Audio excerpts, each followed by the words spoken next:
YouTube சேனலில் likes வாங்குவதற்காக முதியவரை தற்கொலைக்கு தூண்டி அதனை வீடியோ எடுத்த யூடியூபர் கைது செய்யப்பட்டார். தூத்துக்குடி மாவட்டம் ஸ்ரீவைகுண்டத்தைச் சேர்ந்த பாஸ்கர் என்பவர் நிலப்பிரச்சினை தொடர்பாக நேற்று முன்தினம் மாவட்ட ஆட்சியர் அலுவலகத்திற்கு மனு அளிக்கச் சென்றார். அப்போது திடீரென உடலில் பெட்ரோல் ஊற்றி அவர் தீக்குளிக்க முயன்றார். பாதுகாப்பு பணியில் இருந்த காவலர்கள் உடனடியாக முதியவர் மீது தண்ணீரை ஊற்றி காப்பாற்றினர்.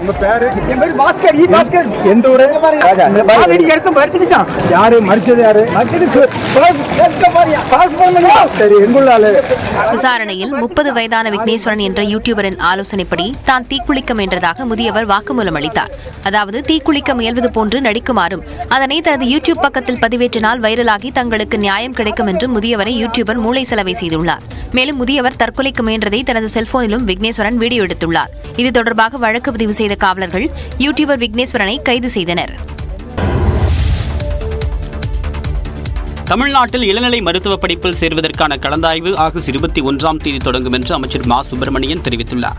MBBS, BDS உள்ளிட்ட இளநிலை மருத்துவ படிப்புகளில் சேர்வதற்கான ஆன்லைன் விண்ணப்ப பதிவு தொடங்கிய நிலையில் ஆகஸ்ட் 8ஆம் தேதி மாலை 5 மணிக்குள் விண்ணப்பங்களை பூர்த்தி செய்து பதிவேற்றம் செய்ய வேண்டும் என்று அறிவுறுத்தப்பட்டுள்ளது.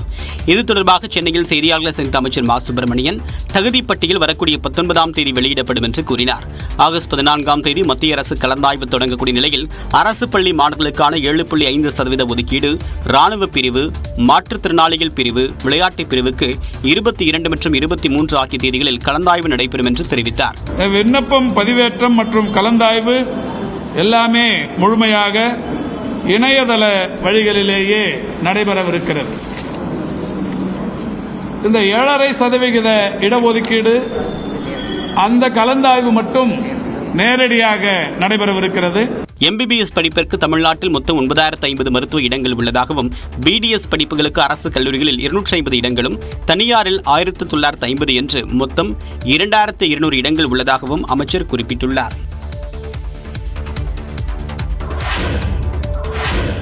சொந்த வீடு கட்ட வேண்டும் என்ற தமிழ்நாடு மக்களின் எண்ணத்தில் திமுக அரசு மண்ணள்ளி போட்டுவிட்டதாக அதிமுக பொதுச் செயலாளர் எடப்பாடி பழனிசாமி கண்டனம் தெரிவித்துள்ளார். மின்கட்டணம், வீட்டு வரி, சொத்து வரி, பால் பொருட்கள், பதிவு கட்டண உயர்வு, கட்டுமான பொருட்கள், உணவுப் பொருட்களின் விலை உயர்வு என மக்களை திமுக அரசு பல வகைகளில் சிரமப்படுத்துவதாக குற்றஞ்சாட்டியுள்ளார். இதையெல்லாம் தாண்டி வீடு கட்ட முயல்வோருக்கு வரைபட அனுமதி கட்டணத்தை அதிக அளவில் உயர்த்தி திமுக அரசு முட்டுக்கட்டை போட்டுள்ளதாகவும் தனது அறிக்கையில் EPS சாடியுள்ளார். சென்னை மாநகராட்சியில் வீடு கட்டுவதற்கான வரைபட அனுமதி கட்டணம் 1000 சதுர அடிக்கு 46,000 1 லட்சம் ரூபாயாக உயர்த்தப்பட்டிருப்பதாகவும் அவர் குறிப்பிட்டுள்ளார். இதேபோல் மற்ற மாநகராட்சி, நகராட்சி, பேரூராட்சி, ஊராட்சிகளிலும் வரைபட அனுமதி கட்டணங்கள் தரத்திற்கேற்ப உயர்த்தப்பட்டுள்ளதாகவும் EPS தெரிவித்துள்ளார். ஏழை எளிய நடுத்தர மக்களின் நலனை கருத்தில் கொண்டு வரைபட அனுமதிக்கு பழைய கட்டணத்தையே நிர்ணயிக்க எடப்பாடி பழனிசாமி வலியுறுத்தியுள்ளார்.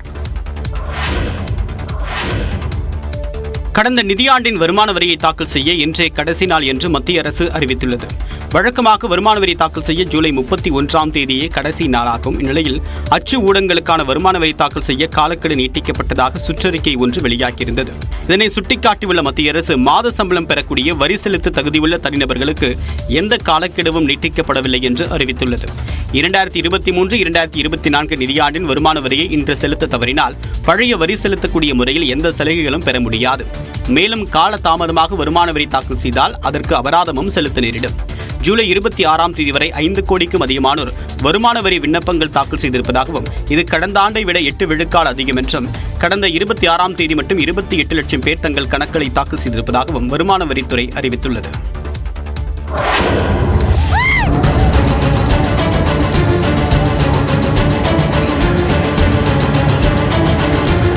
நள்ளிரவில் குடியிருப்புகளில் யானை புகுந்த இந்த காட்சி கோவை மாவட்டம் மத்திப்பாளையம் கிராமத்தில் பதிவு செய்யப்பட்டது. தொண்டாமுத்தூர் அருகே மத்திப்பாளையம் பகுதியில் செவ்வாய்க்கிழமை நள்ளிரவில் ஒற்றை யானை உலா வந்தது. அப்போது வீடு ஒன்றின் இரும்பு கேட்டை உடைத்துக் கொண்டு யானை நுழைந்தது. யானையின் சத்தம் கேட்டதும் அருகிலிருந்த வீடுகளில் வசிப்பவர்கள் யாரும் வீட்டை விட்டு வெளியே வர வேண்டாம் என்று அபாய குரல் எழுப்பினர்.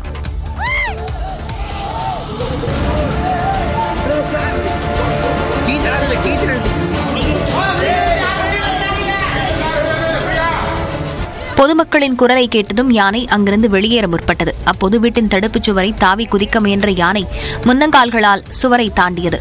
எனினும் பின்னங்கால்களை எடுக்க முயன்றபோது தடுப்புச் சுவர் இடிந்து விழுந்தது.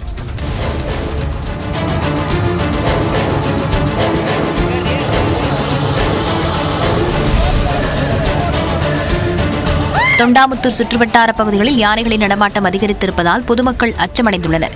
யானைகள் குடியிருப்புகளில் புகுவதை தடுக்க உரிய நடவடிக்கை எடுக்க வேண்டும் என்று பொதுமக்கள் கோரிக்கை விடுத்துள்ளனர்.